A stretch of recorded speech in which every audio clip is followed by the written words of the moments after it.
The Little Gingerbread Man by Carol Moore. Once upon a time, there was an old woman who loved baking gingerbread. She would bake gingerbread cookies, cakes, houses, and gingerbread people, all decorated with chocolate and peppermint, caramel candies, and colored frosting. She lived with her husband on a farm at the edge of town. The sweet, spicy smell of gingerbread brought children skipping and running to see what would be offered that day. Unfortunately, the children gobbled up the treats so fast that the old woman had a hard time keeping her supply of flour and spices to continue making the batches of gingerbread. Sometimes she suspected little hands of having reached through her kitchen window because gingerbread pieces and cookies would disappear. One time, a whole gingerbread house vanished mysteriously. She told her husband, "Those naughty children are at it again. They don't understand. All they have to do is knock on the door, and I'll give them my gingerbread treats."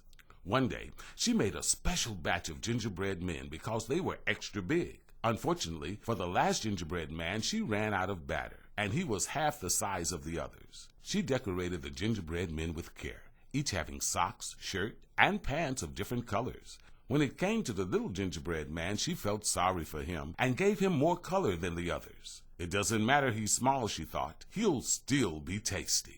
Putting the rack on the kitchen windowsill, she left it there to cool and went to finish her laundry. The gingerbread men lay quietly, their frosted eyes gazing at the sky with its puffy clouds. At that moment, a voice came from nowhere. "Get up! Get up! Come with me!" Everyone looked to see who was speaking. It was a butterfly, flying just outside the window. Butterflies are naturally beautiful, but her wings were an exceptionally pretty marble blue. "Come with me," she urged again. The gingerbread men didn't react except to keep staring, all but the smallest gingerbread man, who jumped up from the tray and leaped off of the windowsill onto the grass below faster than you can say, "Hurry!"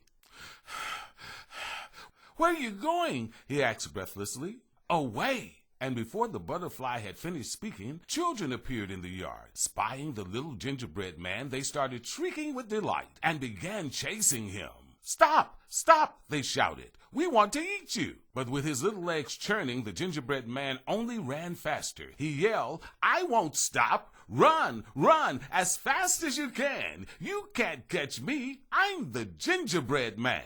And truly, those children could not catch him. Once out of their sight, he continued running until he had reached a pasture where 2 horses were grazing. He sat down on a rock near the fence. "Don't stop," said the butterfly, fluttering nearby. "I want to rest," he argued. That was a mistake, as one of the horses trotted over to the fence and whinnied, "Oh, you smell so good, little gingerbread man. Come over here so I can smell you better." The little gingerbread man shook his head. But suddenly the horse jumped the fence and began galloping after him, so he had to run even faster. He called out, "I outran children, and I'll outrun you. Run, run as fast as you can. You can't catch me. I'm the gingerbread man." And truly, that horse could not catch him. The next time he rested, the little gingerbread man took care to lie against the grass, well off the road where no one could see him. "Everybody wants to eat me," he complained to the butterfly. "Do you want to eat me too?" Laughing, she answered, "I love the smell of gingerbread. It's better than my favorite flower. But I sip nectar, not gingerbread. Besides, you're my friend, and friends don't eat friends." Pleased to hear that he had a friend, the little gingerbread man was about to reply when again they were interrupted. A farmer's dog with a keen nose had come to investigate. Licking his muzzle at the sight of the gingerbread man, the dog said, "Excuse me for interrupting, but little gingerbread man, you look so good.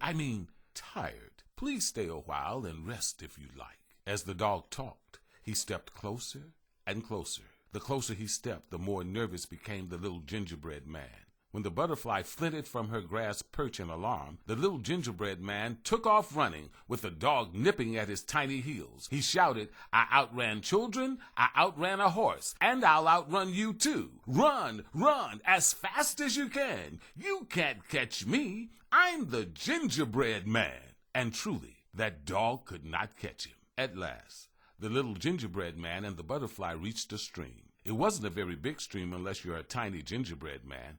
To him, it was a river. From out behind a bush sauntered a red fox, stopping to stretch because he had just awakened from a nap. Looking at the gingerbread man, he said nonchalantly, "May I help you?" The butterfly was quick to respond, No, thank you. We're going to fly across this stream. We don't need your help. Smiling, the wily fox glanced at the butterfly before turning to the little gingerbread man. You're going to carry him? I've no doubt, Miss Butterfly, that you have good intentions, but you're only a bug. You can't carry anything anywhere, let alone this gingerbread man across the stream. You'll drop him. I guarantee it. The little gingerbread man was confused. He knew that his butterfly friend had good intentions, but could she really carry him? He doubted it. Her wings were so thin and delicate. The thought of him falling into the cold water and crumbling to damp bits was frightening. He said to the fox, I outran children, I outran a horse, and I outran a dog. Will you keep me safe and not eat me? Of course, the wily fox quickly assured him before the butterfly could object. I eat only meat, and I had a full meal just before my nap. Here, ride on my bushy tail. Let's go before I change my mind. So the little gingerbread man climbed onto the fox's tail, and they entered the water. Unfortunately, the fox's tail began to dip into the water. You're too heavy for my tail, he said. Climb onto my back. The little gingerbread man did as he asked. But the water began creeping up the fox's back, forcing the little gingerbread man to climb higher to the fox's neck. That's not good enough, I'm afraid, said the wily fox. Climb onto my head. Now the little gingerbread man was terrified. But what could he do? He climbed to the fox's ears. Oh, little gingerbread man, you have to climb onto my nose, insisted the wily fox. Otherwise, I can't help you. Don't you see the water is getting even deeper? So the little gingerbread man reluctantly climbed onto the fox's nose. The moment he did, that wily fox tossed him into the air, opening his jaws wide with anticipation. The little gingerbread man's eyes rounded with fear because he knew he was going to be eaten. It didn't matter how fast he could run. But the little gingerbread man and the wily fox had forgotten about the butterfly. She swooped into that fox's jaws, grabbing her friend by one leg and rescuing him from an awful fate. She flew higher and higher until the stream and the fox were but dots on the landscape. You can carry me? Cried the little gingerbread man. Yes, she answered. I'm stronger than you could imagine. Now I'll take you somewhere safe. She flew with him over farm fields and forests and even mountains. It felt like they had been flying forever when they reached a lake. Its waters were calm like pale glass. There was an island in the middle of the lake, lined with forest trees, and among the trees was where the butterfly took the little gingerbread man. She flew down, down, and down until they came to the foot of a pine tree. The little gingerbread man could not believe his eyes. Beneath that pine tree was the most beautiful gingerbread house. Through the front door of the gingerbread house came a gingerbread man and a gingerbread woman. Seeing the butterfly and her companion, they smiled excitingly, waving their gingerbread hands. Oh, what have you brought us? Cried the gingerbread woman. Evidently, she knew the butterfly very well. I think that's obvious, dear, said the gingerbread man. She's brought us a gingerbread boy. Do you realize that now we can be the family we've always wanted? It was true. The butterfly had intended all along to bring these three together. The little gingerbread man had not known that he was in reality a gingerbread boy.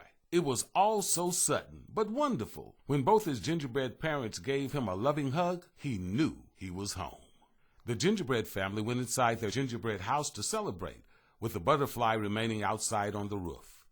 She was content just smelling the gingerbread and sitting there quietly, whether it was day or night.